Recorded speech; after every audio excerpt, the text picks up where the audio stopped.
Top quality और consistent performance के लिए सिर्फ सिल्वर पंप्स, नाम याद रखना। और आइए 25 बड़ी खबरों से शुरुआत करते हैं। पहलगाम के बाद पाकिस्तान की एक और कायराना हरकत। टर्बुलेंस में फंसे इंडिगो विमान को एयर स्पेस इस्तेमाल करने से रोका, खतरे में डाली 227 यात्रियों की जान। पायलट ने लाहौर ATC से मांगी थी इजाजत। जम्मू कश्मीर के किश्तवाड़ में आतंकियों से मुठभेड़ जारी, 3 से 4 आतंकियों के छिपे होने की खबर। सेना ने पूरे इलाके को घेरा, कल सेना का एक जवान हुआ शहीद। जम्मू कश्मीर के पुंछ में SIA की रेड, पुलिस के साथ मिलकर नार्को टेररिज्म से जुड़े मामलों की जांच शुरू। किश्तवाड़ मुठभेड़ में शहीद हुए जवान संदीप पांडुरंग को जम्मू में दी गई श्रद्धांजलि। 17 राष्ट्रीय राइफल्स के घातक बटालियन के थे हिस्सा। ऑपरेशन सिंदूर से बौखलाई पाकिस्तानी सेना का भारत के खिलाफ जहरीला बयान, कहा पानी रोकोगे तो सांसें रोक देंगे। इससे पहले मुंबई आतंकी हमले के मास्टरमाइंड हाफिज सईद ने भी उगला था जहर, कहा पानी बंद करोगे तो सांसें बंद कर देंगे। ओवैसी ने कहा कि पाकिस्तान की आर्मी और आतंकी की एक जुबान, जो बात हाफिज सईद बोलता था वही पाकिस्तान की आर्मी बोल रही है। पाकिस्तान के प्रधानमंत्री शहबाज शरीफ ने भारत के साथ संघर्ष में मारे गए लोगों के परिजनों को बांटा मुआवजा, कहा खतरनाक मोड़ ले सकती थी युद्ध की स्थिति। यूपी ATS ने जासूसी के आरोप में 2 लोगों को गिरफ्तार किया। वाराणसी से ISI एजेंट तुफैल और दिल्ली से हारून पकड़े गए, पाकिस्तान उच्चायोग को देते थे जानकारी। नेपाल के रास्ते भारत में पाकिस्तानी और बांग्लादेशी लोगों के घुसपैठ की साजिश, खुफिया रिपोर्ट के हवाले से खबर। बॉर्डर पर हाई अलर्ट। बांग्लादेश में अंतरिम सरकार के प्रमुख मोहम्मद यूनुस दे सकते हैं इस्तीफा। राजनीतिक दलों से समर्थन नहीं मिलने से नाराजगी, सरकार और सेना के बीच टकराव की है खबर।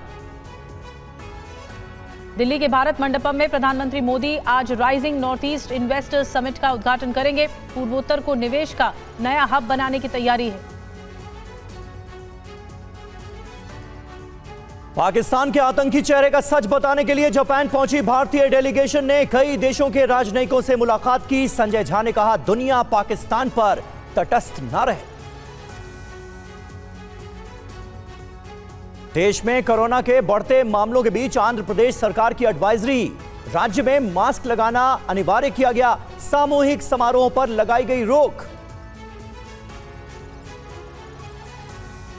महाराष्ट्र के लातूर में भारी बारिश के बाद जनजीवन बेहाल हुआ, लोगों के घरों में घुसा पानी। जल निकासी की व्यवस्था न होने से लोग नाराज। मौसम विभाग ने पश्चिम बंगाल के लिए जारी किया अलर्ट। 28 मई को तेज हवाओं के साथ कई इलाकों में हो सकती है मूसलाधार बारिश। उत्तर प्रदेश के हरदोई में कई दुकानों में लग गई भीषण आग, फायर ब्रिगेड कर्मियों ने आग पर काबू पाया। पहलगाम हमले के बाद जम्मू कश्मीर में फिर पर्यटकों का आना शुरू। पर्यटकों ने कहा, सुरक्षा बलों की पर्याप्त तैनाती है, आने वाले दिनों में और सैलानियों के आने की उम्मीद। अमेरिका की हार्वर्ड यूनिवर्सिटी पर ट्रंप का बड़ा फैसला। हार्वर्ड यूनिवर्सिटी में विदेशी छात्रों का एडमिशन बंद। यूनिवर्सिटी ने फैसले को गैर कानूनी बताया। दक्षिणी लेबनान में इजरायल का विध्वंसक हमला, नबातिये शहर में भीषण बमबारी, हमले में पूरा शहर तबाह। लेबनान में हिजबुल्लाह के ठिकानों पर IDF की भयंकर एयर स्ट्राइक, इजरायल का हिजबुल्लाह के कई लड़ाकों को मारने का दावा।